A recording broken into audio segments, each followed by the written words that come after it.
Boa noite, meus irmãos, a graça e a paz do Senhor Jesus. Obrigado, presbítero Bruno, pela condução do culto até agora. E nós vamos continuar, irmãos, a nossa caminhada no maravilhoso livro de Isaías. Caminhada esta que começamos já há mais de 15 meses, em 16 de julho do ano passado. Hoje, irmãos, nós chegamos à nossa mensagem número 52 e vamos para o capítulo 55 de Isaías. Quero convidar-nos a lermos este tema geral que temos repetido durante todos esses meses, todas essas mensagens. Vamos repetir pela vez 52, certo? Lembrando o tema de Isaías. Vamos lá, irmãos. O Senhor removerá a iniquidade, trazendo a promessa por meio do reino e da pessoa do Messias. Isaías, meus irmãos, como nós sabemos, possui duas grandes partes, divisões em seus capítulos. Nós temos aí um pequeno diagrama que mostra que do 1 até o 39, nós temos a primeira parte, temos um diagrama, atenção, pronto, lá está o diagrama, agora vai aparecer. Do 1 ao 39 temos a primeira parte, e do 40 até o 66 temos a nossa segunda parte. A primeira com um tom mais de confrontação, e a segunda com um tom mais de consolo. E nós estamos exatamente, irmãos, nesta segunda divisão, do 40 até o 66. Bem, dentro desta divisão, nós já encerramos a primeira sessão, que foi do 40 até o 48. Lá nós vimos profecias de libertação do cativeiro babilônico, coisa que aconteceu 100 e tantos anos depois da vida de Isaías, mas também vimos um vislumbre da libertação total e futura, definitiva, que Israel experimentará por ocasião da sua restauração final, que Deus executará sobre o remanescente fiel de dentro deste povo. Em seguida, meus irmãos, nós começamos a próxima sessão, que vai do capítulo 49 até o capítulo 57, é nesta que nós estamos. Nós passamos, por exemplo, pelo maravilhoso capítulo 53, há 2 semanas, e vimos então o Messias aqui sendo rejeitado, porém ele mesmo providenciando a restauração de todas as coisas. Vimos primeiro a redenção dos eleitos, entre eles o remanescente fiel de Israel, e junto a isso, a instauração do reino messiânico prometido.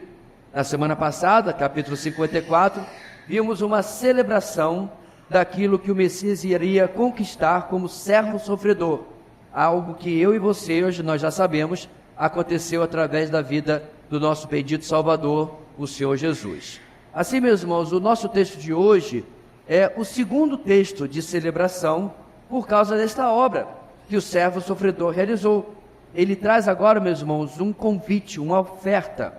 Ouvimos o que o Messias promete fazer pelos seus. Então, aqueles que necessitam dessas coisas são convidados por ele, a vir a ele e receber tais coisas gratuitamente. Assim, meus irmãos, temos a realização da obra, capítulo 53, temos o detalhamento da obra, capítulo 54, com transformação da história, a restauração do relacionamento e a promessa de cuidado permanente. E agora, temos uma oferta para que o povo de Israel, em primeiro lugar, mas também toda a humanidade, depois, seja alcançada pela obra do Messias e por tudo aquilo que ele mesmo realizou.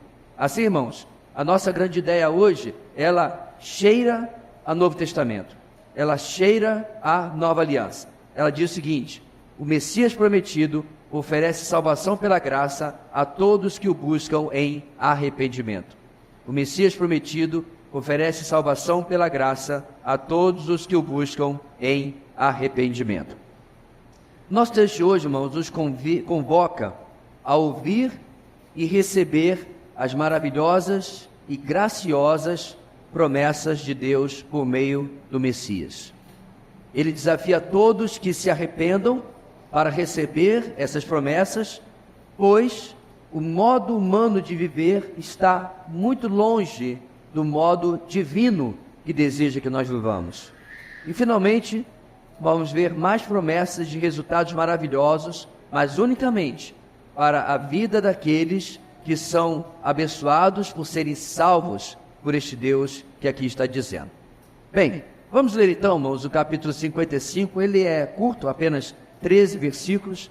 Vamos ler a uma só voz, fazendo esse nosso bonito coral, para depois vermos o que a palavra de Deus nos traz hoje. Vamos lá? Diz assim, versículo 1: Venham, todos vocês que estão com sede, venham às águas, e vocês que não possuem dinheiro algum, venham, comprem e comam. Venham, comprem vinho e leite sem dinheiro e sem custo. Por que gastar dinheiro naquilo que não é pão, e o seu trabalho árduo naquilo que não satisfaz? Escutem-lhe, e comam o que é bom, e a alma de vocês se deliciará com a mais fina refeição. Deem-me ouvidos e venham a mim. Ouçam-me, para que sua alma viva. Farei uma aliança eterna com vocês, minha fidelidade prometida a Davi. Vejam, eu o fiz uma testemunha aos povos, um líder e governante dos povos.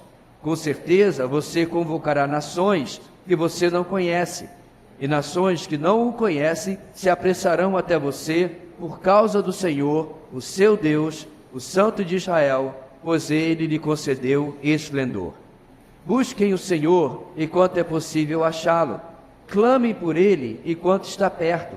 Que o ímpio abandone o seu caminho e o homem mau os seus pensamentos. Volte-se ele para o Senhor, que terá misericórdia dele. Volte-se para o nosso Deus, pois ele dá de bom grado o seu perdão. Pois os meus pensamentos não são os pensamentos de vocês, nem os seus caminhos são os meus caminhos, declara o Senhor. Assim como os céus são mais altos do que a terra, também os meus caminhos são mais altos do que os seus caminhos, e os meus pensamentos mais altos do que os seus pensamentos.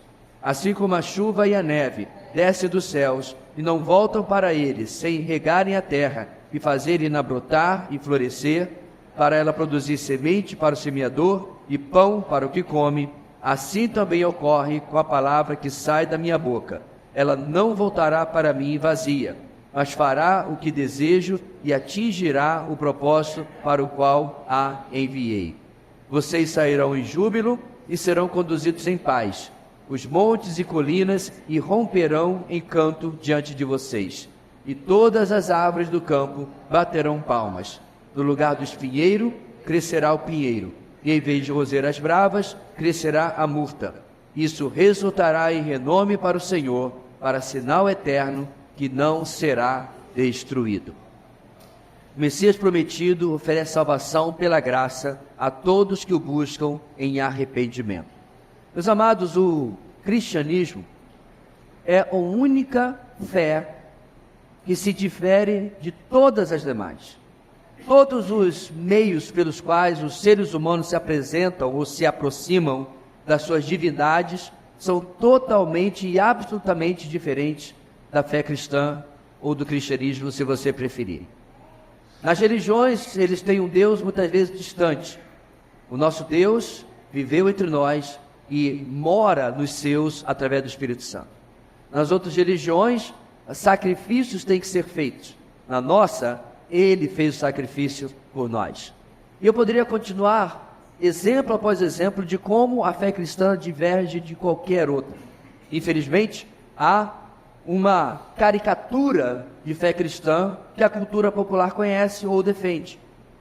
Muitas vezes, debaixo do nome de cristão, as obras, a boa conduta, o bom caráter, são colocados como o referencial, porque alguém está ou não está nos céus.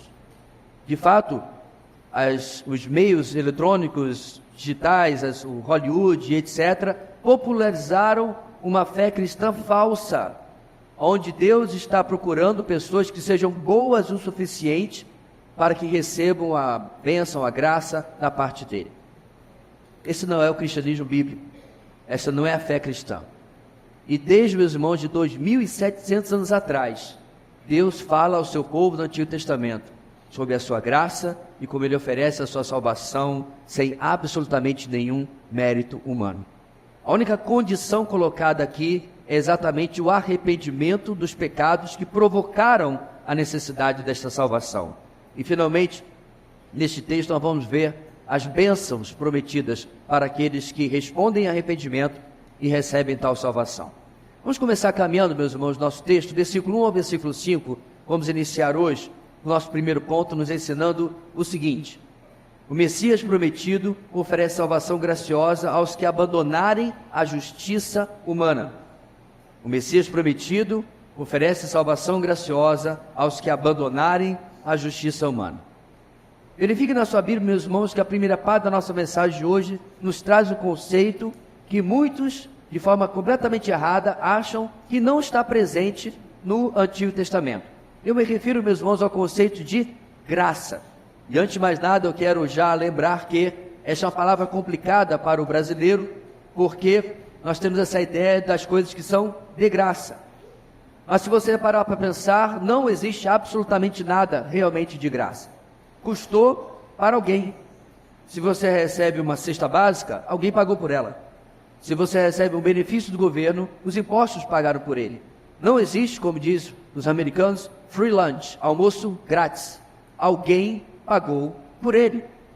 A graça, nesse sentido, se identifica com esta palavra porque nós recebemos graciosamente, mas ela custou um altíssimo preço. Porém, muitos acham, meus irmãos, que ele está ausente do Antigo Testamento. Eles falam desse Deus irado, desse Deus raivoso do Antigo Testamento. E muitos, inclusive, porque não conhecem a Bíblia, dizem: eu gosto mais de Jesus. Paz e amor. Um Deus que ama, um Deus que abraça. Bem, é absolutamente o mesmo Deus. E o nosso texto de hoje prova isso claramente. Essa graça é o significado e a base da oferta que temos no capítulo 55. Apenas por causa da obra de redenção completada pelo servo sofredor.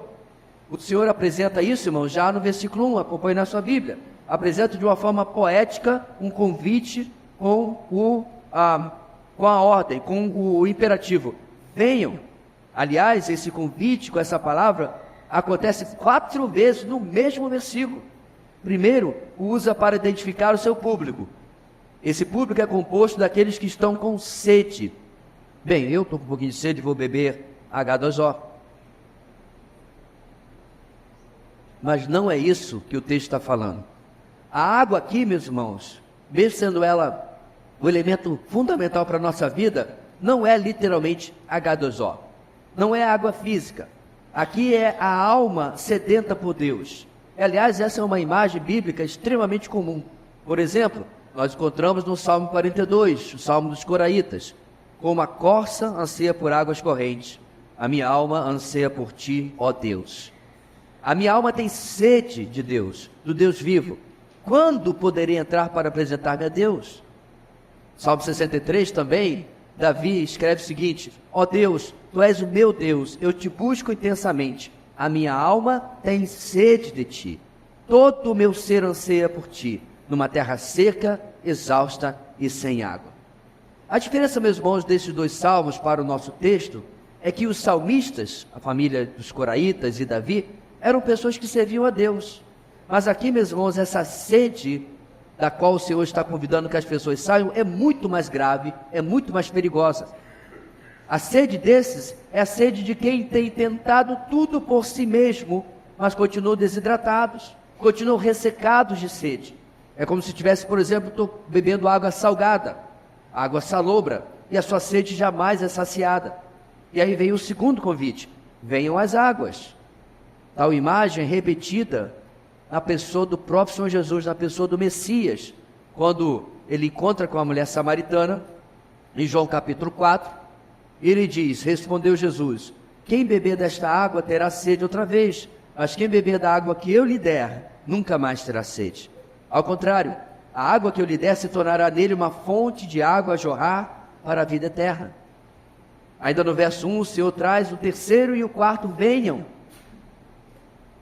Para trazer informação, inclusive a mais importante: eles deviam ir mesmo que não possuíssem dinheiro. Porque diante mesmo do convite, para que você beba ou para que você coma, a primeira coisa que vem na sua mente é: quanto custa? Venha comer comigo, venha beber comigo. Então, a gente vai rachar a conta? Quanto vai me custar isso? E o Senhor se apressa a dizer que eles deviam vir mesmo que não tivessem os recursos, mesmo que não tivesse o dinheiro. E não é só, meus irmãos, para a água viva, o texto diz, para o vinho e para o leite, itens essenciais na alimentação daqueles dias. E tudo termina, com tudo isso, o verso 1 termina: venham sem dinheiro e sem custo. O povo de Israel, meus irmãos, por séculos, confiou em si mesmo e confiou em outros deuses. Agora, eles estavam aprendendo, de uma vez por todas, que a salvação providenciada pelo Messias é um presente gratuito, gracioso da parte de Deus. 700 anos depois, Paulo, detalhe, o judeu, escreveria o famoso texto: pois vocês são salvos pela graça, por meio da fé. Isso não vem de vocês, é dom de Deus, não por obras, para que ninguém se glorie. Efésios 2, 8, 9.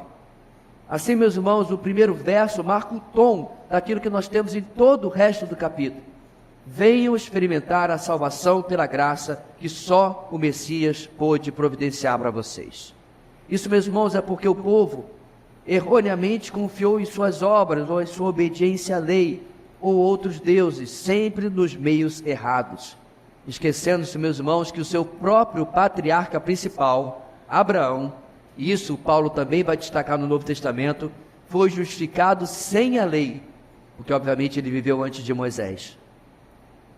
O texto de Gênesis diz: Abraão creu em Deus, isso lhe foi creditado para a justiça. Confiou, creu, dependeu de Deus. Então, por causa dessa oferta gratuita, o verso 2 nos diz: o povo não devia gastar o que tinham em algo que nada valia, no sentido que não ia lhes resolver em nada a sua sede. Apenas o Senhor tem a resposta para as necessidades humanas, e em especial para a principal necessidade humana, que bem foi apontado no momento do louvor, que é o nosso coração pecaminoso. Por isso, meus irmãos, eles deviam escutar o Senhor, apelo que o Senhor faz, inclusive, 2 vezes. Escutem-me, para que comessem do melhor. Quando o ser humano busca soluções fora de Deus, ele se torna, meus irmãos, como o filho pródigo. Lembra da história que Cristo contou? O filho pródigo que termina desejando a mesma comida dos porcos. Mas quando, meus irmãos, nos voltamos para o Senhor, em redição, em dependência, comemos espiritualmente do melhor. E por amar aqueles que são seus, no verso 3, o Senhor continua os apelos para que eles viessem a Ele, para que ouvissem o Senhor, e assim a alma deles viveria. Esse verso, meus irmãos, ainda liga a salvação espiritual com o cumprimento das promessas feitas na aliança de Deus lá com Davi, séculos antes. Deus jamais prometeu um reino meramente político a Davi, não era só isso. Ao cumprir a promessa de um descendente de Davi sempre estar no trono, o Senhor nos levou ao mais ilustre descendente de Davi, claro, Jesus, o nosso Redentor, aquele que nos dá a água viva. Ou seja, Deus está dizendo para esse povo: desde que eu prometi o que prometi a Davi, eu já tinha no plano realizar o que estou realizando aqui, através do meu Messias, do meu ungido, do meu servo. Um detalhe importante, meus irmãos, presta atenção, que nos liga ao que vimos na semana passada, no capítulo 54, é novamente o uso da palavra recede. Está aí no versículo 3. Na sua Bíblia está traduzida como fidelidade. E recede, nós vimos semana passada, irmãos, retrata, a melhor tradução é o amor leal de Deus. Perceba, meus irmãos, como ele está conectando tudo com a aliança davídica. Então nós podemos traduzir da seguinte maneira: farei uma aliança eterna com vocês, meu amor leal prometido a Davi. Meus irmãos, eu e você hoje temos sido alcançados por esta aliança eterna, a nova aliança. A nova aliança que o filho de Davi, Jesus, consolidou na cruz do Calvário. Assim como o Senhor não foi infiel à aliança que ele fez com Davi, ele jamais será infiel à nova aliança que fez com nós que estamos aqui, ou pelo menos com a maioria de nós, porque eu não conheço a todos. Agora, o verso 4 traz um desafio de interpretação para muita gente. quem é esse que é feito como uma testemunha aos povos? O texto diz, vejam, eu o fiz uma testemunha aos povos. Quem é esse o? Quem é esse ele que está aqui? Quem é esse que vai testemunhar aos povos? Alguns comentaristas, eles acham que está se falando de Davi, que foi mencionado antes. E de fato mesmo, muitos creem que ele terá um papel central no futuro, no reino messiânico. Mas outros, por outro lado, entendem que de volta aqui o Senhor está falando da personagem principal, o Messias. Ele é o personagem que está sobre todo este contexto. Ele será feito uma testemunha aos povos. E aí o texto completa, um líder e governante dos povos. Algo que claramente é muito mais coerente. E por causa do Messias, que será essa testemunha, e sua ligação com Israel, no verso 5, você se refere ao futuro desse Israel restaurado e resgatado. Esse Israel, meus irmãos, será um arauto a todos os povos e nações, para que agora sim, ele consiga atraí-los para conhecer o Senhor, coisa que ele não conseguiu no Antigo Testamento. Israel finalmente cumprirá o papel que ele falhou miseravelmente em cumprir no seu passado. Ele finalmente, meus irmãos, espalhará para todos a testemunha da graça de Deus, que agora finalmente restaurou o seu povo. Portanto, meus irmãos, no nosso texto de hoje começa já nos ensinando sobre essa oferta de salvação graciosa a todos que abandonarem a sua justiça humana. Abandonem aquilo que não faz nada na vida de vocês. Abandonem aquilo que não lhes salva, que não lhes justifica. Confiem unicamente na minha salvação, o Senhor está dizendo. Bem, na sequência do nosso texto, depois de ter feito o convite para que Israel, e é claro, toda a humanidade, possa usufruir das bênçãos da salvação gratuita que Deus está providenciando, o Senhor agora, meus irmãos, estabelece as condições para termos isso. A salvação é de graça, mas não é bagunça. Não é, eu sou salvo e vivo como eu quiser, vivo como eu desejar. Não. A salvação é pela graça, mas ela nos custa, vamos chamar assim. Detalhe, ela nos custa a mesma coisa da qual estamos sendo salvos, ou seja, o nosso pecado. Ele deve ser abandonado, ele deve ser retirado da nossa vida, dele precisamos nos arrepender. Então, em segundo lugar, meus irmãos, do verso 6 ao verso 11, Isaías 55 nos ensina o seguinte: o Messias prometido oferece para o arrependido salvação acima da compreensão humana. O Messias prometido oferece para o arrependido salvação acima da compreensão humana, versos 6 ao 7. Agora, meus irmãos, é um convite, mas um imperativo mais forte no verso 6. A ordem é que eles busquem o Senhor enquanto é possível achá-lo, clamem por ele enquanto está perto. Esta é a primeira coisa, meus irmãos, que os seres humanos precisam compreender. Você não tem todo o tempo do mundo e o seu tempo está acabando. Esta semana, 2 famílias da nossa igreja experimentaram o final do tempo na vida de entes queridos.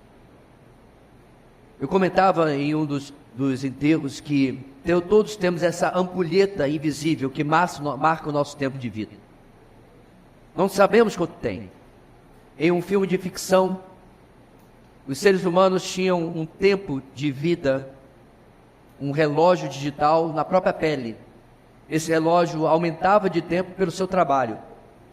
Mas alguns não trabalhavam o suficiente ou gastavam demais, porque com isso você também comprava as coisas, e o seu tempo ia se esvaindo. E eles se desesperavam quando o tempo estava perto do final e não tinham como comprar mais tempo. Isso é na ficção. Na vida real, meus irmãos, não temos acesso ao nosso relógio digital regressivo. Nosso relógio pode estar zerando muito antes de nós pensarmos. Por isso o Senhor fala: busquem enquanto é possível achá-lo. Nós não temos como saber quanta areia há na nossa ampulheta para descer. Portanto, certamente haverá um dia em que os homens não conseguirão mais buscar a Deus e a morte é que determina esse dia. Então perceba, meus irmãos, que apesar de ser um capítulo de boas notícias, não há boas novas sem que se compreenda as más novas que estão sobre a vida de todo ser humano. Todos pecaram e destituídos estão da glória de Deus, Romanos 3:23. 3 capítulos depois, Paulo completa: o salário do pecado é a morte. Essa é a má notícia que paira sobre todo ser humano na face da terra. Mas o texto continua: o salário do pecado é a morte, mas o dom gratuito, o presente de graça, ou da graça de Deus, para ficar mais claro, é a vida eterna em Cristo Jesus, nosso Senhor. As boas novas consertam as más novas. Por isso, meus irmãos, no verso 7, ele vai continuar nesse tom forte. Hoje o ímpio é exortado pelo Senhor, no verso 7. Perceba, meus irmãos, que o Senhor não tem problema nenhum, inclusive no nosso texto, em usar essa palavra, que até em muitas igrejas se transformou em politicamente correta: ímpio. Hoje em dia, muitos querem, como eu disse, ser politicamente corretos, e começam a dizer que não é bom nós usarmos esses termos com aqueles que não conhecem a Cristo, perdidos, descrentes ou ímpios. Mas, meu amado, isso é um fato. Fugir da verdade, dos fatos, não ajuda ninguém. Há 27 anos atrás, eu estava em um consultório médico de ultrassom. O médico parecia preocupado ao examinar minha esposa. Eu era muito novo, não entendia nada do que estava acontecendo. E ele falou algumas coisas, eu vi que era algo sério, pedi a minha esposa para sair e falei para o doutor: olha só, eu entendo de duas coisas na vida, Bíblia e computador. Do resto, eu só dou minhas cacetadas. Seja claro, eu vou para casa, ela vai ficar de repouso. Aí ele disse: não, você vai agora procurar o seu médico, porque sua esposa está em pré-eclâmpsia.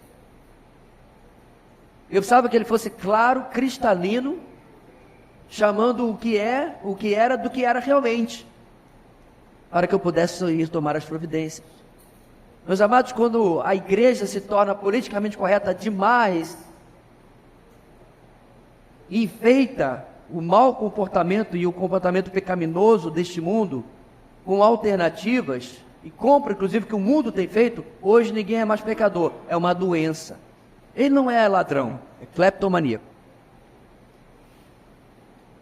Ele não é mentiroso, ele tem uma compulsão. E essa semana nós conversávamos que agora ele não é pedófilo, ele é doentinho. Pescotapa resolve essa doença rapidinho. Ponto aqui, meus irmãos, é que o mundo tem camuflado o pecado o quanto pode.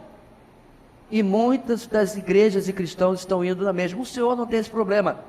O ímpio, diz o verso 7, abandone o seu caminho. Ímpio, meus irmãos, é aquele que está no contrário da justiça de Deus. É alguém que vive de maneira contrária aos mandamentos e à vontade de Deus. Ímpio é o sinônimo de incrédulo, descrente, injusto, corrupto, enfim, um pecador impenitente que não se arrependeu. Agora preste atenção, você conhece, eu também, um monte de ímpio, gente boa. Porque esse não é o ponto aqui. Porque quando nós pensamos em ímpio, aí já vai ser, é Hitler. Uma vez eu vi uma ilustração, meus irmãos, que para mim elucidou esse problema da gente comparar o mal sempre com Hitler, né? Porque nós pensamos o seguinte: em uma escala de bondade, onde você está? Estou bem aqui. Onde Hitler está? Hitler está a 1000 quilômetros para lá de mim, porque eu sou muito bom, você sabe, né? Ele está muito longe de mim na escala de bondade. Só que quando você quebra essa pessoa, você diz: pois bem, Jesus está a 1 bilhão de galáxias para aquele lado de lá. Ou seja, meus irmãos, a nossa escala de bondade ou maldade, eu, Jovenci, estou muito mais perto de Hitler do que consigo estar de Jesus. Mas isso tem solução. Qual? Busque o Senhor. Que o ímpio abandone o seu caminho e o homem mau os seus pensamentos. Volte-se ele para o Senhor, que terá misericórdia dele. Sabe o que acontece, meus amados, na sua e na minha vida? Eu vou dar um spoiler aqui da mensagem. Ele nos pega e nos coloca lá perto de Jesus. Por causa dos méritos dele, por causa daquilo que ele fez. Cada ser humano que nasce ímpio é desafiado a voltar-se para o Senhor em busca de misericórdia e perdão no nosso texto. De fato, meus irmãos, o que temos aqui não tem nada de novo. O nosso Deus não começou a fazer isso em Isaías capítulo 55, nos anos pré ou durante o cativeiro babilônico. Não. Durante toda a história, o Senhor sempre buscou um coração contrito, arrependido, obediente e que confiasse nele. Cada aspecto da lei de Moisés jamais foi pensado para salvar alguém, e nem conseguiria. Foi pensado para que demonstrasse a salvação que eles precisavam, por não conseguir cumprir a lei de Deus. E para evidenciar aqueles que buscavam cumprir em sinceridade, mesmo não conseguindo, que eram de fato crentes, que eram de fato dependentes, que confiavam no Deus de Israel. E talvez, meus irmãos, alguns possam, digamos assim, discordar daquilo que eu quero chamar de regras de Deus. Talvez alguns possam achar que a bondade humana é, ou deveria ser, suficiente para a salvação. E muitos hoje pensam assim: ah, pastor, fulano é muito bom, cuidou de todo mundo, com certeza ele está no céu. Bem, essas pessoas estariam erradas. Principalmente, meus irmãos, porque o Senhor é quem determina tais regras, e não os homens, nós, pecadores e limitados como somos. Por isso o Senhor encerra com duas verdades importantes para que eles buscassem o Senhor, como eu disse, e agissem do jeito que o Senhor exigia. Primeiro, ele declara nos versos 8 a 9 a superioridade do entendimento e do conhecimento dele. Por isso que nós, meus irmãos, não temos condições de avaliar e determinar a condição espiritual de absolutamente ninguém, muito menos a nossa. Se nós fôssemos julgar os homens, nós julgaríamos por causa de nossas próprias inclinações pecaminosas, por causa de nossos sentimentos, e não baseada na justiça. Essa é a razão porque tanta gente se acha, como eu disse, boa gente, e não acredita que realmente ou precisa de Deus, ou que esteja sendo rejeitado por Deus. Eles estão cegos pela sua própria sabedoria humana. Seus pensamentos estão aqui embaixo, os de Deus lá em cima. E também Deus declara, meus irmãos, segundo, nos versos 10 e 11, que a sua palavra jamais volta sem cumprir aquilo para o qual o Senhor a enviou. Tal como a chuva faz a terra brotar, a palavra impacta a vida daqueles que a ouvem. Agora esse texto, meus irmãos, é um texto importante que a gente esclareça. É importante destacar que esse verso 10 e 11 não estão afirmando, preste atenção, que o Senhor sempre alcança e transforma aqueles que ouvem a sua palavra. Não é assim que a gente usa muitas vezes hoje em dia? Ah, preguei o Evangelho. A palavra de Deus não volta vazia, virou quase frase de caminhão, de para-choque de caminhão, aquele desejo que a gente tem. Não é isso que o texto está dizendo, não. Apenas o coração daquele que recebe a palavra em fé e arrependimento. Apenas aquele que é agraciado com fé e arrependimento da parte de Deus é que irá brotar e florescer. O coração impenitente, irmãos, o coração endurecido, o coração não arrependido, será, por outro lado, ainda mais endurecido pelas verdades da palavra de Deus. Em outras palavras, igreja, não tenha receio de pregar o Evangelho como ele realmente é. Pregue em amor, tenha um sorriso nos lábios, tenha uma voz meiga, sim. Ninguém precisa de um dedo apontando na cara das pessoas e uma atitude altiva e... não. Mas não falte com a verdade. Eu assisti esse vídeo, ele é um pregador muito conhecido e ele vai muito em campos de universidades nos Estados Unidos. Ele tem vídeos dele quando era bem mais novo, 40 e poucos anos, e agora ele já bem mais idoso. Ele é um apologeta, ele desafia as pessoas a trazer as dúvidas e tal, e ele estava falando a verdade, isso que eu estou falando aqui. Uma jovem se aproximou, chorosa, disse: você está fazendo as pessoas odiarem Deus, odiarem Jesus. Emocionante, irmãos, as lágrimas. Aí ele disse: por quê? Porque eu estou pregando o que a Bíblia diz? E ela insistia na sua fala. Aí ele perguntou: você acredita que as pessoas que não têm a Cristo irão para o inferno? Ela disse, porque tinha dito que era cristã: Eu acredito. Ele perguntou, que tipo de amor é o seu que você esconde a verdade da vida das pessoas? Nosso irmão pregador não estava sendo agressivo, ele não estava sendo raivoso, mas ele estava pregando a verdade. E aquela jovem, contaminada pelo politicamente correto, pelo o evangelho paz e amor, o evangelho que passa a mão na cabeça, estava se sentindo ofendida naquele dia. Assim, meus irmãos, nós aprendemos com a palavra de Deus que a única forma de recebermos a salvação graciosa oferecida no começo deste capítulo é se nos aproximarmos de Deus com arrependimento, com fé, que o próprio ser humano não consegue compreender, e os nossos pensamentos são pequenos e baixos debaixo do pensamento de Deus. Então, depois de entendermos as condições para a salvação, na sequência do nosso texto, o Senhor já fez o convite, colocou as condições. Agora o Senhor vai terminar, meus irmãos, nosso texto, versos 12 e 13. Ele vai terminar com uma nota de grande expectativa. Uma nota para dizer, arrependa-se, porque é isso que está esperando por você. Arrependa-se, porque essa é um vislumbre do que você vai usufruir. Os que serão alcançados pela salvação do Messias experimentarão uma existência transformada em si e em tudo ao seu redor. Em terceiro lugar, versos 12 e 13. O Messias prometido oferece salvação que transforma a existência humana. O Messias prometido oferece salvação que transforma a existência humana. O nosso culto final, irmãos, traz verdades objetivas e palpáveis para o povo de Israel, que será redimido no futuro, mas também que podem ser aplicadas de maneira espiritual a cada um de nós, a cada servo de Deus, que já foi alcançado pela salvação que é encontrada em Jesus. Então vamos ver isso.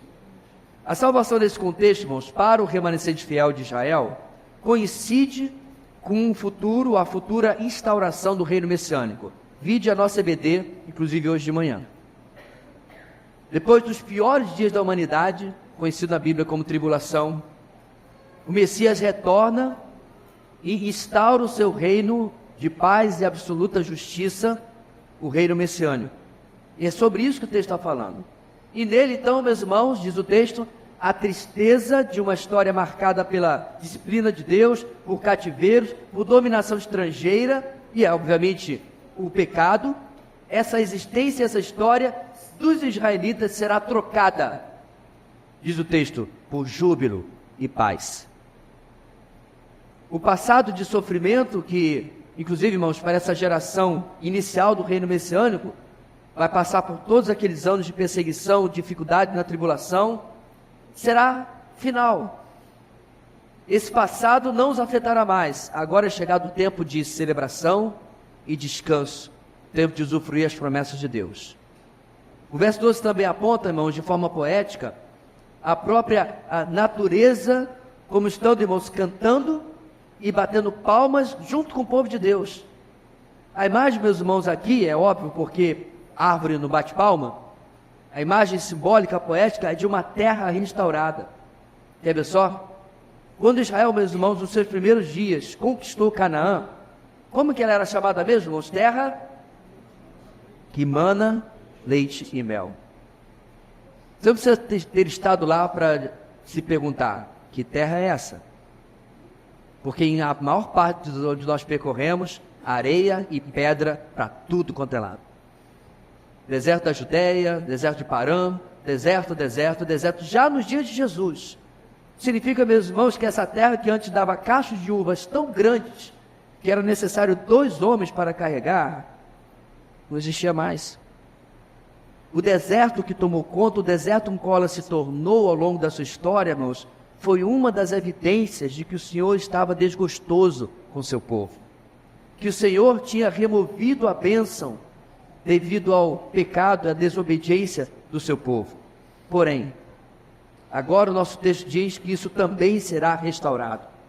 E aliás, meus irmãos, isso não é novidade para quem está nessa exposição desde o começo. No capítulo 35, o próprio Isaías declarou o seguinte: o deserto e a terra ressequida se regozijarão, o ermo exultará e florescerá como a tulipa, e romperá em flores, mostrará grande regozijo e cantará de alegria. Em outro texto, o profeta vai dizer: o deserto florescerá. Tudo isso vai acontecer nesses dias. Então o verso 13, para completar a imagem, diz que o espinheiro será trocado pelo pinheiro. Pinheiro esse, meus irmãos, que você sabe, sofre para poder sequer sobreviver num clima, por exemplo, aqui de Roraima. Plantar um pinheiro aqui é covardia, né? Porque ele é uma árvore de um clima ameno. Ou seja, meus irmãos, até isso será restaurado naquela terra, por causa da bênção do Senhor. Que mais? Diz que as roseiras bravas, essa eu confesso eu não conheço, só conheço roseiras normais, mas com certeza boa coisa não deve ser, né? Se é uma roseira brava, ela será trocada, meus irmãos, por uma que eu conheço, murta, um arbusto com flores de cheiro maravilhoso que tem ao lado da minha varanda. Então eu fiquei pensando, meus irmãos, sai a roseira brava, que eu acho que provavelmente não deve ser coisa que se presta, e entra essa árvore maravilhosa, que de vez em quando nós chegamos em casa ou saímos de manhã, ela floresceu, e esse cheiro parecido com de jasmim está tomando conta de todo o nosso quintal. Promessa do Senhor aqui. Em resumo, meus irmãos, o terceiro ponto, por causa da salvação, os efeitos do pecado serão revertidos no reino do Messias, incluindo a provisão de alegria e paz interiores e mudanças na criação exterior. Depois, meus irmãos, que Adão e Eva pecaram no jardim do Éden, a terra foi amaldiçoada com espinhos, cardos, e eles começaram a sufocar a boa vegetação. E o trabalho de Adão para cultivar boas colheitas tornou-se árduo, difícil. Literalmente o Senhor disse que ele comeria com sofrimento e com o suor do seu rosto. Gênesis capítulo 3, 17 a 19. Mas no futuro, até a natureza será uma expressão de alegria trazida pela obra de salvação conquistada pelo Messias na cruz. E a terra amaldiçoada no Éden agora terá fertilidade como um sinal de que Deus está no controle. Eu iria mais adiante, meus irmãos, esta bênção se espalhará por toda a terra. Eu vou mais adiante. Os climas extremos serão coisa do passado. A terra durante o reino do Messias será transformada de tal maneira que será prazerosa durante todo ele, mostrando, meus irmãos, que o Senhor tem controle sobre a criação. Mas isso não é apenas, meus irmãos, preste atenção, no futuro do nosso planeta, e nem apenas para os judeus do reino messiânico. De forma alguma, essa imagem, irmãos, simboliza em nossos dias, hoje, o que Deus faz no coração de cada pessoa no momento da sua salvação. Ele é o Deus que transforma a existência humana.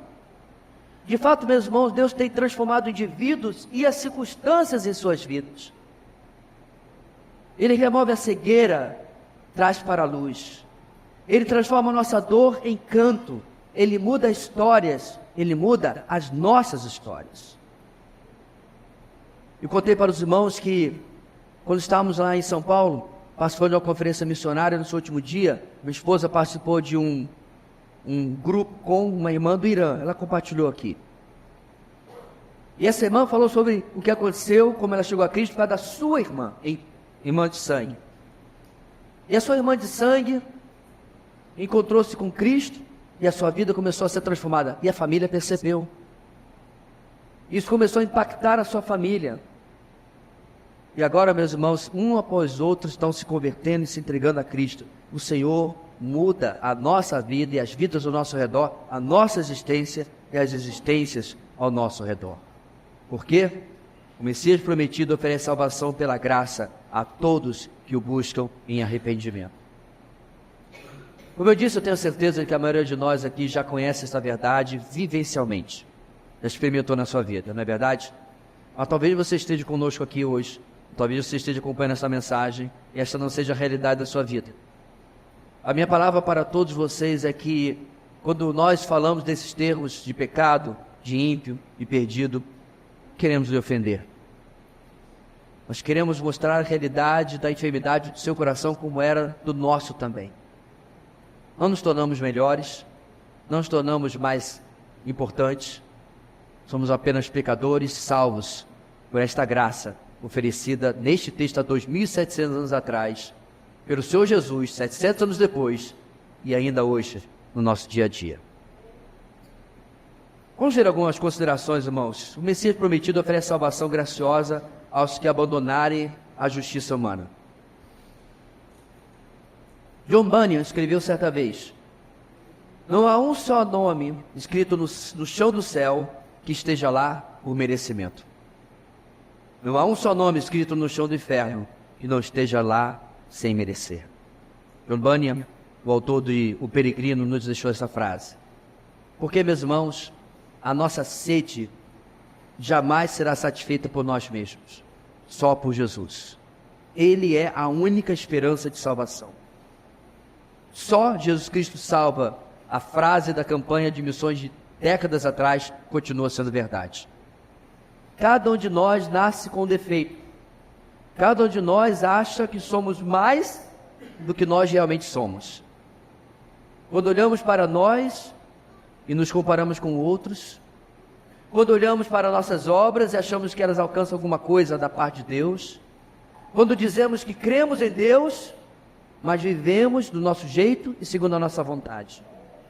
Quando lembramos de Deus apenas quando o calo aperta, quando a vida aperta, quando as coisas estão difíceis.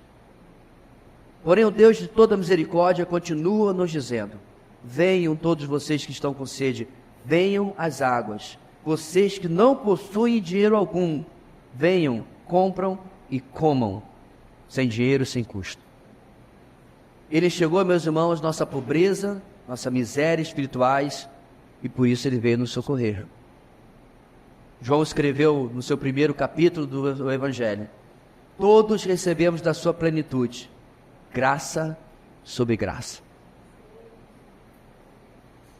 Alguns meses atrás, irmãos, eu topei com uma mensagem do pastor Alistair Begg.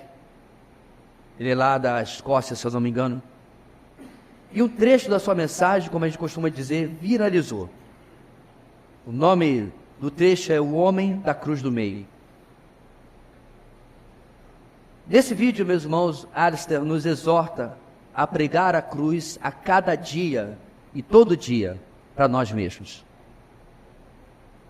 Ele nos avisa o quanto somos pecadores e como só Jesus é justo e pode nos salvar. E sem entendermos isso, irmãos, todo dia, rapidamente a gente se desvia e volta para um estado de pensamento de fé mais obras, como base da nossa salvação. Então ele faz a pergunta: se você morresse hoje e tivesse que responder por que você pode entrar no céu, o que você diria? A pergunta é válida, meus irmãos, porque se sua resposta, e a minha resposta for na primeira pessoa, ou seja, porque eu orei, porque eu era membro da igreja, porque eu fui batizado, ou mesmo porque eu criei, se a minha resposta está na primeira pessoa, eu estou miseravelmente errado. A única resposta válida, meus irmãos, dos portões do céu é porque Ele, na terceira pessoa. E aí conta-se que o ladrão na cruz chegou no céu. Eu confesso, meus irmãos, que eu também, como o pastor Alistair fala, eu quero encontrar esse cara. Porque, meus irmãos, ele literalmente não fez nada. Absolutamente nada. Ele apenas obedeceu a ordem dada por Jesus, a promessa, creu na promessa dada por Jesus. Então conta-se que o ladrão na cruz chegou no céu e o primeiro anjo o recebeu. E aí o anjo perguntou: por que você está aqui? Aí ele disse: não sei. Como assim você não sabe? Como você chegou até aqui? Não sei. Não sei o que lhe responder. Não, então peraí, deixa eu pegar o meu supervisor. Não sei como lidar com isso. Ele vai e chama o anjo superior dele, e o anjo chega: ou não, senhor, como você chegou até aqui? Eu não sei. Então vamos fazer um teste. Você conhece a doutrina da justificação pela fé? Nunca ouvi falar. Você conhece a doutrina da inerrância das escrituras? O ladrão, nunca ouvi falar. Você já decorou o catecismo? Nunca ouviu falar. Você foi membro de uma igreja? Não. Você foi batizado? Não. Como você chegou até aqui? Leonão da Cruz disse: eu não sei. O homem da cruz do meio me disse: venha, e eu vim. Porque ele. Meus irmãos, se não pregarmos o Evangelho todo dia, a cada um de nós, terminaremos achando que fizemos alguma coisa no final do dia. Terminaremos confiando em nossa experiência, em nosso tempo de conversão, em nosso título, confiando em nós mesmos. Tudo porque tirei os olhos da cruz e coloquei em mim. E o resultado, meus irmãos, quando fazemos isso, logo será de total desespero ou uma horrível arrogância. Agora veja bem, a cruz é a cura para o desespero daquele que não sabe como se salvar e da arrogância para aquele que acha que pode se salvar.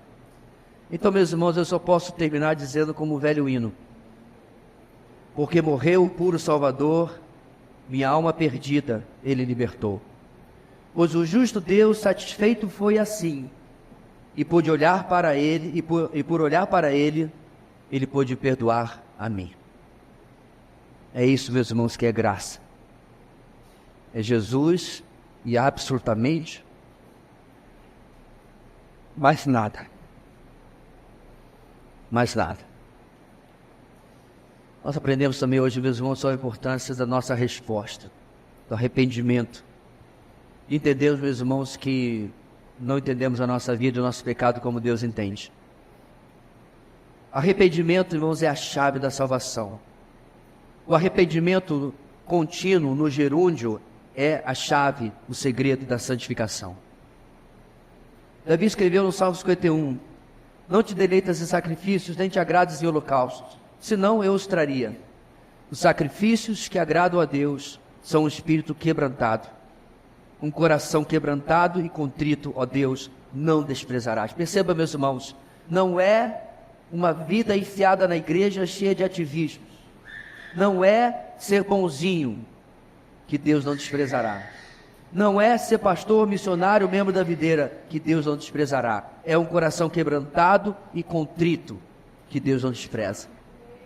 Verifica, meu irmão, quantas vezes o seu coração se endureceu nas mínimas coisas do seu dia a dia. Eu não vou pedir perdão a ela, ela que venha comigo.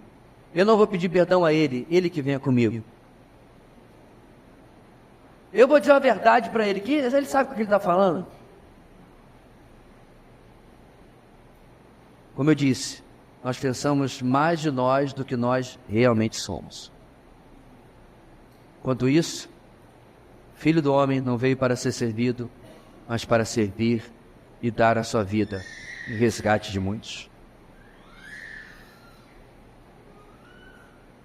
Meus irmãos, eu creio que só foi possível os apóstolos andarem com Jesus porque eles não tinham ideia ainda de quem ele era. Não na sua totalidade.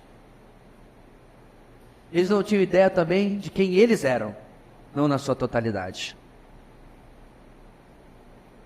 Porque quando agora João encontra o Senhor ressurreto, depois de décadas de ter conhecido a Cristo, ele já é um ancião. Diz o texto que ele se joga aos pés do Senhor em Apocalipse como morto. Como morto. Por estar diante de um ser que é incomparavelmente mais santo, puro, do que cada um de nós. Esse ser, meus irmãos, faz a oferta, diz a condição e faz a promessa. Terceiro ponto. Como ele transforma a nossa existência e pode transformar a sua também, se você se entregar a ele. E aí eu pergunto, meus irmãos, como a salvação transformou, como a salvação tem transformado a sua existência? Meu amado, um dos riscos maiores que eu e você experimentamos é o passar do tempo. É ter começado bem, mas perigar não terminar tão bem assim.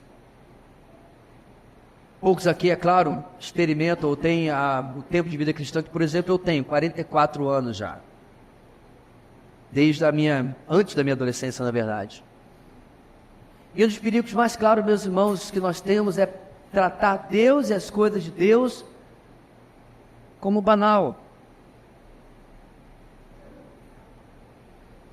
É o nó na garganta não vir mais quando você pensa na cruz. Eu me lembro, meus irmãos, quando eu assisti A Paixão de Cristo, filme famoso. E alguém tinha me dito que não tinha gostado, tinha achado exagerado, tinha achado isso, tinha achado aquilo, crítico ao filme. Eu fiquei preocupado. Eu vou perder meu tempo. E aí eu dei um jeito de assistir o filme. Pela graça de Deus, meus irmãos, não fiquei intocado quando eu vi o primeiro filme que de fato retratou o que meu Senhor passou por mim. O ponto aqui, meus irmãos, é que Ele nos prometeu uma vida abundante, e esta vida abundante precisa ser checada, conferida o tempo todo. Tenho prazer na palavra. A oração para mim é algo gratificante ou é algo burocrático? O devocional eu tenho que fazer, porque eu vou para o grupo de vida e vai ficar chato, né? Não falar nada, está um devocional em branco. Porque senão, meus irmãos, nós vamos viver de aparências. Nós vamos viver de história e não de relacionamento. Nós vamos regredir a condição de Jó. E vamos falar o contrário de Jó. Senhor, antes eu lhe conhecia de lhe ver, de conviver. Mas agora estou distante. Estou lhe conhecendo só de ouvir falar. Porque tem faltado essa vida abundante. Mas Deus cumpriu a sua parte. E eu não tenho cumprido a minha. Transformação, meus irmãos, inicial na nossa vida foi ilustrada, por exemplo, por Paulo em 1 Coríntios capítulo 6. Vocês não sabem que os perversos não herdarão o reino de Deus? Não se deixem enganar. Nem imorais, nem idólatras, nem adúlteros, nem homossexuais passivos ou ativos, nem ladrões, nem avarentos, nem alcoólatras, nem caluniadores, nem trapaceiros herdarão o reino de Deus. E aí os coríntios estavam, sei. E aí Paulo completa o versículo 11. Assim foram alguns de vocês. Mas vocês foram lavados, vocês foram santificados, foram justificados no nome do Senhor Jesus Cristo e no Espírito do nosso Deus. Pastor, peraí, eu não estou nessa lista não, eu nunca fui idólatra. Nunca fui ladrão, nunca fui avarento, eu não sou homossexual, eu não sou isso, não sou aquilo. Sério? Então me diga o que você é. A gente vai escrever num adesivo e colocar no seu peito. Mentiroso. Irascível, desonesto nos negócios. Mas não se preocupe, meu irmão. Teve alguém que pegou todos os nossos adesivos e colocou sobre ele. E trocou o nosso por justo, Filho de Deus. Portanto, se alguém está em Cristo, é nova criação. As coisas antigas já passaram, e eis que surgiram coisas novas. O Messias prometido oferece salvação pela graça a todos que o buscam em arrependimento. Que essa salvação, meus irmãos, que nos alcançou, possa ser vivida profundamente, abundantemente a cada dia. E as rotinas da nossa vida, os desafios, o que quer que seja, não posso empalidecer o quanto o nosso Senhor está presente na nossa vida, no nosso dia a dia. E a nossa vida possa ser sempre, sempre, sempre muito colorida, cheio de alegria, júbilo, como Ele nos promete nesse texto aqui. Que, se possível fosse, até a própria criação ao nosso redor fosse afetada pela realidade daquilo que acontece dentro de nós. Por quê? Por causa dele, por causa do Messias prometido. Deus querido, muito obrigado. Que a única coisa que nós precisamos é o Senhor ter dito, vá. E nós obedecemos e estamos dentro do céu com o Senhor. Só por tua causa, só por causa de Cristo. Obrigado, Senhor, por essa verdade que ecoa pelos séculos e já tem transformado, obviamente, literalmente, milhões e milhões de vidas. Mas hoje eu quero agradecer porque ela transformou a mim. O mistério maior das nossas vidas é por que eu? E sabemos que o Senhor, apesar de mim, apesar de nós, nos escolheu para sermos teus. Nós te louvamos e engrandecemos por isso. No nome maravilhoso do nosso Senhor, Salvador, amigo, companheiro de cada dia, Jesus. Amém e amém.